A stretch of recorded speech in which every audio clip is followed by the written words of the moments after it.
we're gonna make a prosthetic nose, okay, out of latex, so you will need some latex.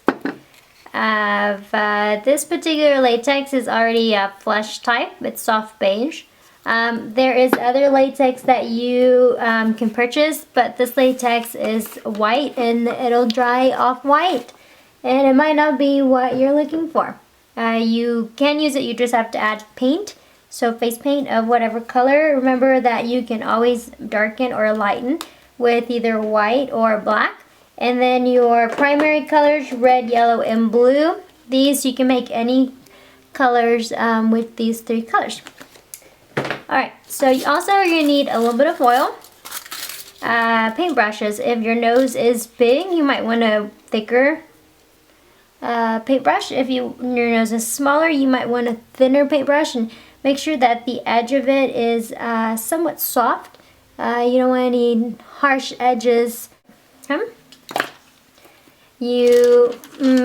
plastic film or paper, something to protect your work on.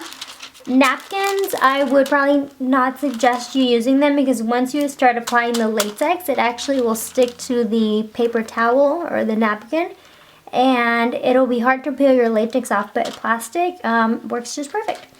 I will be using a plate as well. You can place your nose and use the saddle, if you will, whenever you're resting your nose, so that it dries, so it's not straight, and I'll talk more about that in a minute. And then you also need, this is clay, just regular clay. It is air dry clay. You don't need any water or heat or anything of the sort.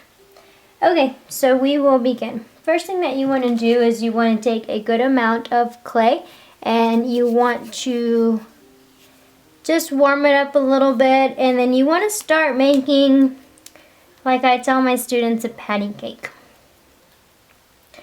And 2 ways you can do this. One, you can use your finger, somewhat shape of the side of the nose, and you can start shaping this nose off of your finger, okay? And then this would be the bridge of the nose, the length of the nose, and then the nostrils, sides of the nose would be here. Down here you'd have to add a little bit more clay. This is not enough, obviously.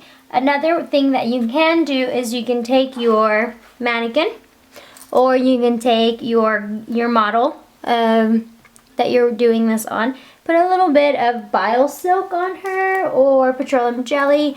I usually use the bio silk, and this will protect her skin a little bit from the clay. You want to make sure that she's not allergic, or he's not allergic to it.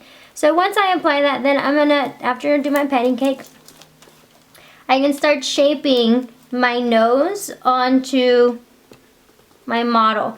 You want to make sure that at this point she breathes through her mouth, and just indicate where those nose holes will go, and just to get an idea of what shape the nose is as far as the width and the length of her facial structure. Okay, once you have that, you can put that aside. Make sure there's no clay in her nose. Alright, so you have the basic idea, and then just use your fingers and you can start molding your nose. Okay, I'm going to make a really long, thin nose, and then these are just like the wings. These are just the sides of the nose. The eye would be here and here, and you can bring this up. And the edges, you want those to be pretty thin. Alright, so then you want the sides and bottom to kind of come in a little bit. And you can start shaping your nose in whichever way that you want. Okay, now what I'm going to do is I'm going to take a little bit of foil, and I'm just going to wrap it up. And I'm going to create a type of a saddle. Okay, so that because it's hollow on this side, if I just lay it down, it's going to start spreading and open up. So what I want to do is I want to lay it on here, find a nice soft spot to lay it on. I think this is going to be pretty good. So here I can actually work with my nose and start blending it in.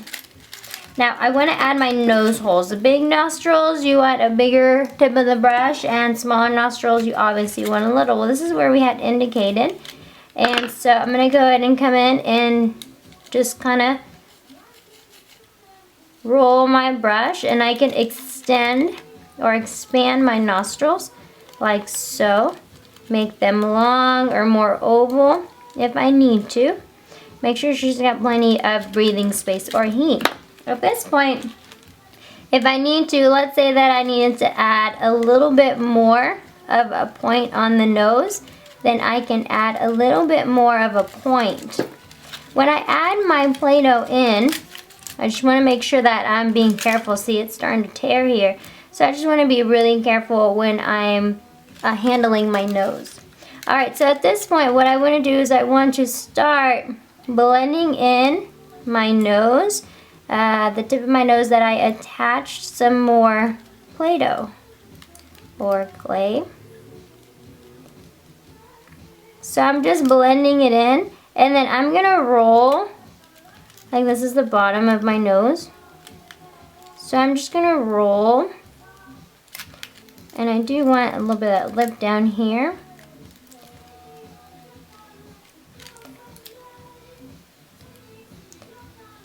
Say you did a really flat nose. So you're just rolling. And remember, it doesn't have to be perfect. It depends on the character that you're working on and that you're doing.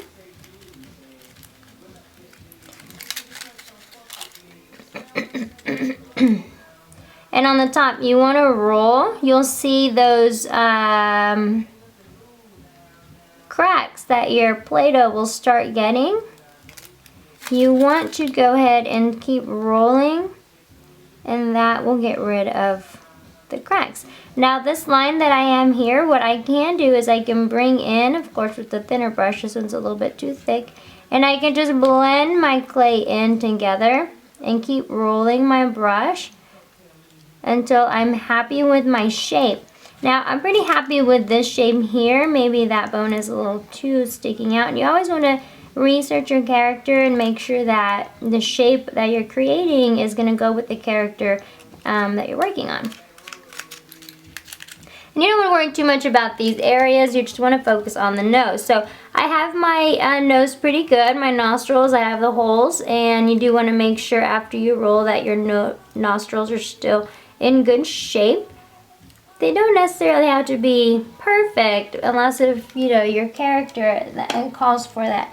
Now whenever you need to, you can add more. Like let's say I was adding more of a nostril to this side, so you would keep adding, or if you wanted a diagonal, keep adding the clay or Play-Doh. You can also use Play-Doh and keep blending it in together as I was showing you.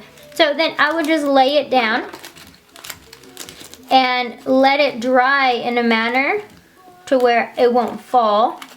And if I could use more foil or my saddle, if you will just, my clay will sit right on top of my saddle, so that way I don't have to worry about it tipping over. So I'm gonna put that over to the side. Okay, I have this particular nose is store-bought. Okay, it is latex. You can see from the bubbles that is what it's created from. It does have the nostrils, and they're the length. Pretty even on both sides. It was green, I didn't paint it, so you are able to paint on top when you're done, or what you can do is you can add, when you're adding your latex, you can add your color of your foundation or your costume makeup to go ahead and color the nose before you actually peel it off. Alright, you can add warts and such, or whiskers onto your nose as well. Okay, so I have another one here. This one is halfway dry. I can still feel it's a little wet. So this is my nose. I do have my nostrils at the bottom, and my nose is more of a clown nose, and it's very sharp. It does have some nice sharp edges to it. It's a smaller, shorter nose, but that is one of the noses that we have done for this project. And then I have an alien nose, which is more sharp. That reminds me of a rhinoceros, but It's just depending on what your character is going for. So I do use my foil, and I do use it as my saddle for anything that's drying. That way I don't have to worry about it falling over. Okay, we're gonna go ahead and start applying the latex. I'm gonna lay down this piece of film here, it's just a piece of plastic. And I'm gonna go ahead and begin to, let me get a better support here. Trying to make a cup bigger. And I'm going to begin to add my latex. Now my latex, like I said, it's a soft beige. It's already colored. And this particular latex has a little brush. And this little brush comes with it. And you just start applying your latex. Now you want thin layers of the latex, because if you do thick layers, which you kind of want to do just to get it over with, when you do thick layers, it takes longer, because it takes longer for the latex to dry. So if you do thin layers, the latex will actually dry faster, and it would work better for you. Now, latex is a product that dries fast. And so you might want to use a blow dryer or have a fan on. You want to make sure to close your bottle though. You don't want it to be drying inside your bottle, because then it'll be all sticky. Now latex, like in the movies when people peel their faces off and they become somebody else, like they're impersonating somebody, latex does stick together if it's applied together. If it's applied, like let's say I left this gap right here, it's going to come undone. It's not going to stick together when you're peeling that off. So you want to make sure that when you're applying your latex, see, like so, you want to apply your latex, you want to apply it all over.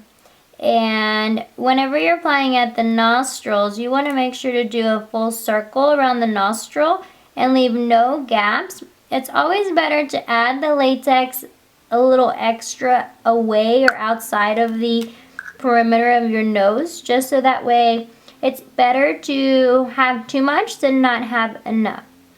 Now my latex and my clay are pretty similar in color, so I want to make sure that I have full coverage all over.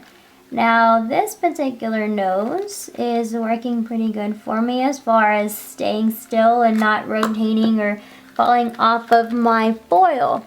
But if I were to be manhandling my nose when maybe it's still floppy or not dry for some reason, if you're in a rush to get this done, it will be falling everywhere and it possibly can crack. Now when you have cracks, that's when you run into problems, because then those cracks sometimes don't allow your latex to stick together if you don't apply it properly. So just take your time and do it right the first time. In a little while, once this dries and we peel this off, we're going to make sure that we cut any extra around the actual nose. And you want to make sure that above that lip, you create a connection, because that's what's going to get glued on. You need that latex piece to get glued onto your model's lip. Okay, so we're going to go ahead and let that particular one dry. Remember not to manhandle it too much. We're going to let it dry. We're going to apply 3 to 4 more coats. It's going to take a while, and we'll come back with the final result before we peel it off. Alright, so we have our nose, and we did about 4 layers of the liquid latex, and so it is ready to peel off. So at this point, it's still sticky on the top. Remember, we didn't paint this. Now, if you wanted this to have color, what you could do is pour some of your latex out, and then you're going to mix in a little bit of your cream makeup. Mixing it with a paintbrush that you really don't care about, since the latex does ruin your paintbrushes pretty well. You are going to use that brush, mix the paint and the latex together really well, making sure there's no streaky areas. and then paint on your last coat of latex. As it's drying, you're going to notice that it's going to be a light color, but when it's fully dry, it's going to be the true color of whatever was your final color choice. Okay, so when you're peeling this off, you want to gently start pulling your latex nose off. Now, because this top part is still sticky, you want to be careful. Sometimes people will put a little bit of baby powder, just brush it on a little bit, or setting powder, just to not get that stickiness. You don't want it to stick too much because it'll start sticking together and it'll be hard for you to pull your nose out like so. So you want to make sure that you're very careful with it. Now, if you start pulling on it too much, you can rip it. So at that point, what you can do is you can come in with a very thin needle maybe, and start pulling it out that way. But I think at this point, we're not going to be able to do that. So you want to always just be careful, take your time. So I'm coming in from the underneath and gently pulling up, being careful not to rip my nose, and using my fingers to push through. If it does stick together, try to not let it not stick together for too long. You want to stretch out your nostrils. You can do that with your brush, just not too much. Just don't let your nose stick together, and there you have your nose. And here it's squished and I can't get it off now. So good lesson learned. Don't make sure you don't stick the sides together on the top side. So it's good to add that powder in. At this point, if I wanted to fix this, I could put this back on and then re-layer. I can cut this out and add more latex to it, or I can just do another one. Another thing that you want to do is you want to go ahead and cut out your edge of your nose to get you a really nice shape on your nose. And as far as for storage, you can store it right on top of your mold. That way you save your mold. Or you can also store it on top of your foil, and that would also help store it. You don't want to put it in a baggie. You maybe want to cover it with foil and then put it maybe in a bag that you know will not smush, because if this smushes, it's gone. It does hold off pretty good if you do want support. I've heard of people putting cotton balls in here for the added support, so it doesn't move as much whenever the person has the nose on. So there is your nose.